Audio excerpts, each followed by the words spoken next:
I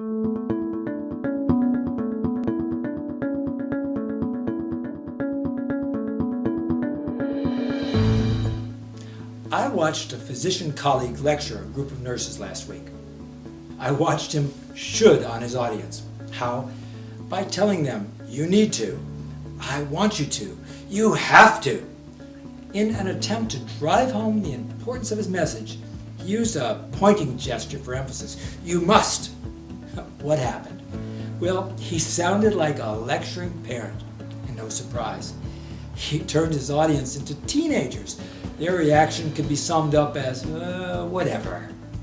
The more they retreated and withdrew their engagement, the more he pressed, trying to make his points. You could feel his discomfort and theirs. Here's how to avoid shoulding all over your audience. 1. It starts with the right mindset. You are an expert. Your experience and expertise gives you a certain amount of authority and credibility. But remember, your audience cares less about you and more about what you can do to help them. So instead of issuing commands, offer a clear benefit. Then tell them how to get it. 2. Turn commands into opportunities or invitations. Rather than saying, you need to, how about, have you ever thought of? Or imagine if you are able to. Or here's what many of my colleagues do.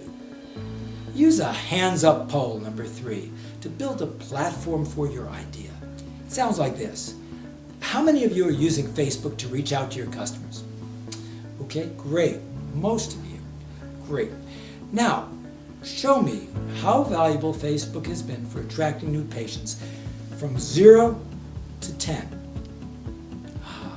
This gives you a way to gauge audience interest and also to adjust your presentation. Number 4, drop the gun. Perhaps the easiest fix is the pointing gesture. Instead of pointing a gun at them, try replacing the index and thumb with an open hand gesture and use this hand position to emphasize your point. You'll be much more likely to draw the audience in rather than push them away. For the KOL Training Academy, I'm Dr. Mark Tager.